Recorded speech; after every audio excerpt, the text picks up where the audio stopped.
자, 여러분, 크립토 토마토입니다. 오늘은 일본 쪽에서 나온 소식 한 가지를 들고 왔는데요.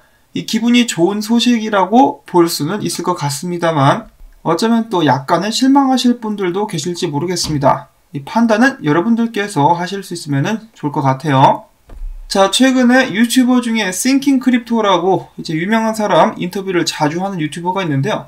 이 최근에는 리플 아시아의 CEO이자 BRD 지갑의 CEO이기도 한 아담 트레이드맨을 인터뷰하면서 여러 가지로 리플 아시아가 계획하고 있는 것들, 그러니까 일본 쪽에 어떤 일들이 일어나고 있는지를 들을 수가 있었다라고 합니다.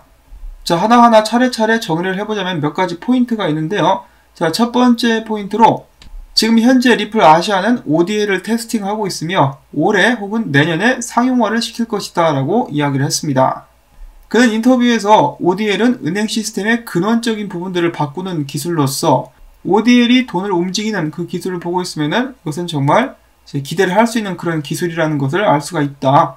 이 기술은 지금 나가고 있는 단계인데 SBI 리플 아시아는 우리 지역에 있는 다양한 회사들의 ODL 기술을 테스트를 하고 있는데 제한된 트라이얼과 파일럿 프로젝트 등을 진행하고 있으며 아직까지는 정말 과정이 잘 진행되어 가고 있다. 내 생각에는 아마도 올해나 내년쯤에 많은 곳에서 ODL이 사용될 수 있을 것이라 기대하고 있으며 이를 통해 기존의 프리펀디드 어카운트 때문에 성장의 한계를 느꼈었던 회사들은 더욱더 커질 수 있는 여력을 얻게 될 것이다 라고 이야기를 합니다. 자, 이 사람이 우리 지역이라고 했는데 전 아마도 일본 쪽이 중심이 되지 않을까 싶은데요. 제 기억으로는 원래 2020년 1분기에 일본 쪽이 열리는 것으로 알고 있었는데 테스트가 길어진 것일 수도 있겠습니다만 그래도 올해나 내년쯤에는 제대로 출시를 하게 된다라고 합니다. 자, 일단은 다양한 회사들이 함께 이 테스팅을 하고 있다라고 하니까 결과가 잘 나와가지고 많은 회사들이 한 번에 이제 ODL을 활용할 수 있기를 기대를 해보도록 하겠습니다. 자, 그 다음 중요한 부분으로서는 이제 리플 아시아 CEO인 그는 캄보디아 중앙은행과 미팅을 가졌었다라고 그는 이야기를 해주었습니다. 날짜는 2019년 12월이었었는데요. 이 캄보디아 중앙은행 같은 경우는 스위프트 대신에 사용할 수 있는 기술을 찾고 있었다. 캄보디아 중앙은행은 국제은행 뱅킹 네트워크를 움직이고 있는 미국 재무부의 그늘에서 벗어나고자 했었다. 캄보디아는 분산 원장 기술을 도입하고 뱅킹 시스템을 재구성한 시스템을 2020년 출시할 예정이다. 자, 물론 지금까지도 리플 아시아가 캄보디아 중앙은행과 함께 일을 하고 있는지는 정확히는 알려지지는 않은 상황이다. 자, 물론 리플사는 여러 중앙은행들과 그 전부터 일을 함께 해왔었기 때문에 놀라운 사실은 아니죠. 그리고 시간이 가면 갈수록 스위프트를 기피하고 더 나아가서는 달러를 기피하는 그런 움직임이 더 많이 나오게 되지 않을까라고 예상을 해볼 수가 있겠고요. 자, 마지막으로는 엑스포 2025, 이제 일본에서 열리게 될 텐데요. XRP가 어떤 역할을 하게 될 것인가? 자, 오사카에서 열리게 될 이 엑스포 6개월에 걸친 행사가 될 예정인데요. 기간은 2025년 5월 3일부터 11월 23일까지 꽤 긴 행사가 될 것 같네요. 자, 1970년에 이어서 오사카에서 개최하는 두 번째 엑스포가 될 것이라고 하고요. 지금 사실 이것 때문에 요시타카 키타 회장이 엄청난 노력을 기울이고 있다고 합니다. 만약에 그가 원하는 것을 성취할 수 있게 된다면 이 오사카 엑스포에서 사람들은 코카콜라부터 햄버거까지 모든 것을 XRP로 구매할 수 있게 될 예정이라고 합니다. 그것을 위해서 정말 많은 노력을 기울이고 있다라는 키타오 회장. 이 키타오 회장 같은 경우는 또 이렇게 이야기를 했다라고도 하는데요. XRP와 리플사가 전 세계 어디에서든 성공적이 될 수 있도록 만드는 것이 목표다. 자, 물론 2025년 같은 경우는 너무나 멀고 먼 미래처럼 느껴져가지고 그때까지 어떻게 기다리냐라고 생각을 하실 분들도 계실 텐데요. 그래도 그러한 장기적인 목표가 있고 단기적인 목표들도 또 따로 있기 때문에 굳이 그 2025년이란 것만 보고 실망할 필요는 없지 않나라고 생각을 해봅니다. 그리고 도쿄올림픽 같은 경우는 어떻게 될지 모르겠네요. 언급이 없어가지고. 자, 근데 지금 이 전염병 사태 때문에 도쿄올림픽 어쩌면 취소가 될 수도 있겠죠. 지금도 퍼지고 있지 않습니까? 전 세계적으로. 그리고 백신이 나오려면 얼마나 더 기다려야 되는지 모르는 그런 상황이기 때문에 자, 어떻게 될지 설마 2025년까지 사라지지 않고 있는 건 아니겠죠. 전염병에 대해서 굉장히 말이 많은데 그때까지는 좀 이제 없어질 수 있기를 바라봅니다.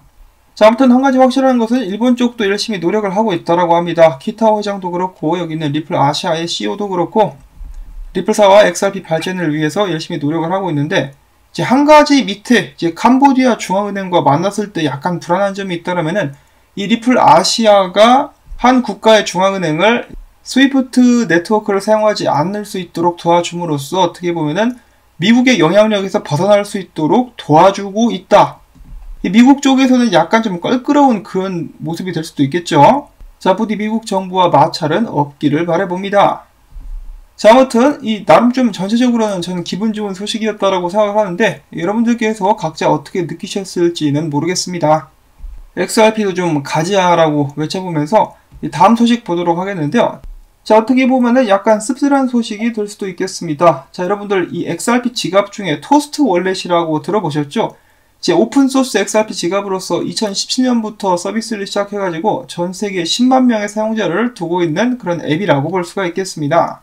이 소프트웨어를 개발한 회사는 뉴질랜드에 있는데요. 자, 그들이 이 토스트 월렛을 이제 서비스를 폐지한다라고 밝혔습니다. 자, 이유는 다음과 같은데요. 이 토스트 월렛 측에서는 리플사가 토스트 월렛 쪽에 좀 지원을 해줬으면 좋겠다.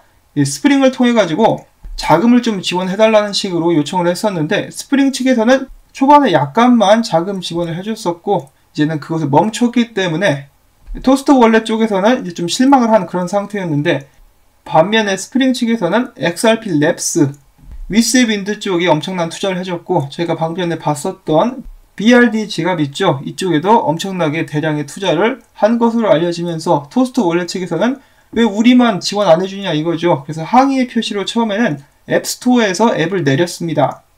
그런데도 불구하고 추가 자금 조달이 없자 토스트 지갑 측은 이 서비스를 완전하게 종료하겠다라고 밝혔습니다. 그러면서 토스트 지갑에 XRP가 있는 사람들은 빨리 옮겨라 라고 이야기를 하고 있죠.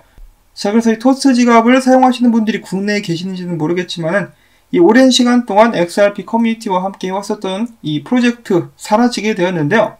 토스트 지갑 측은 아마 리플사에 대한 감정이 좋지는 않을 것 같습니다. 리플사가 왜 그들에 대한 지원을 멈췄는지 제가 자세한 건 알 수가 없겠지만은 아마 이 투자할 만한 대상이 아니다라고 생각을 했나 보죠. 아무튼 좀 여러 가지로 안타까운 그런 상황이라고 볼 수가 있겠습니다. 개인적으로는 좀 아쉬운 게 개발자들이잖아요. 좀 잘해주면 좋을 텐데 그 캘리포니아 쪽에다가 기부도 하고 그러던데 이 개발자들에게는 왜 이렇게 소홀했을까? 혹시라도 이것이 실수라면은 이 바로잡을 수 있기를 바라보면서 자, 오늘 준비한 소식들은 여기서 마무리를 짓도록 하겠습니다. 자, 짧은 소식들이었는데요. 이제 특히 일본 관련된 소식들은 어느 정도 도움이 되지 않았을까 싶어요. 어떤 분들은 일본에 대해서는 절대로 기대를 하지 말아야 된다라고 강력하게 이야기를 하시는 분들도 계시는데 그것은 이제 여러분들께서 선택을 하시면 되고요. 제가 봤을 때 일본은 정말 리플사의 이제 든든한 아군이 될 수 있습니다. SBI 리플 아시아 자체를 키타오 회장이 세운 것이고 이제 또 리플사에 투자도 굉장히 많이 했죠. XRP도 많이 들고 있고 그 누구보다 앞장서가지고 이제 리플사의 부흥을 위해서 노력을 할 사람이기 때문에 저는 나름 기대를 크게 가지고 있습니다. 키타오 회장이 또 아마추어가 아니지 않습니까? 이 사람의 사업 경력을 보신다면은 함부로 아무나 폄하할 수 있는 그런 인물은 아니라는 것을 아실 수가 있을 것입니다. 그리고 또한 저희들이 깜빡할 수가 있겠는데요. 2017년 7월 11일 리플사에서는 이러한 이 블로그 글을 게시하기도 했었습니다. 1년도 채 되기 전에 리플 아시아는 일본에 있는 은행들 중에 61곳을 데려왔고 이는 일본 전체 자산의 80% 정도를 차지하는 그런 분량이다라고 또 이야기를 한 것인데요. 이후로도 리플 아시아 측에서는 여러가지 일본의 지역 은행이라든지 투자를 하는 모습들을 보여주었었죠. 그래서 여기에 참여하는 은행들의 숫자라든지 영향력은 더 커졌을 것이라고 예상을 해볼 수가 있겠습니다. 제가 뭐 함부로 희망 회로를 돌려서는 안 되겠지만은 이 나중에 리플 아시아 쪽에서 ODL이 활성화가 되게 되면은 여러 개의 은행들이 동시에 ODL을 사용하게 되지 않을까라는 기대를 한번 가져보고 싶습니다. 그동안에 ODL이 열린 나라들을 보시면은 이제 보통으로 하나의 은행 몇 개의 송금 회사들만 ODL을 활용하는 모습을 보여줬었는데요. 일본 같은 경우는 수십 개의 은행들 혹은 수십 개의 회사들이 한 번에 ODL을 활용하게 될 수 있는 그런 모습이 또 연출이 되는 것은 아닌가. 그리고 또한 SBI가 만들어낸 머니탭의 존재도 잊어서는 안 되겠죠. 자, 아무튼 여러 가지로 가능성은 굉장히 많이 가지고 있는데요. 이들의 전망에 대한 기대는 여러분들께서 각자 판단을 하시면 될 것 같습니다. 자, 이렇게 해서 저는 오늘도 역할을 마쳤기 때문에 이만 물러가도록 하겠습니다. 도움이 됐다 싶으신 분들께서는 요즘에 좀 날이 덥지 않습니까? 토마토밭에 물을 좀 뿌려주시기를 부탁을 전해드립니다. 더불어서 광고가 재밌다 싶으시면 광고주 방문 및 좋아요 다시 한번 여러분들께 부탁을 전해드리면서 행복하고 힘찬 하루 되실 수 있기를 바랍니다. 안녕히 계십시오.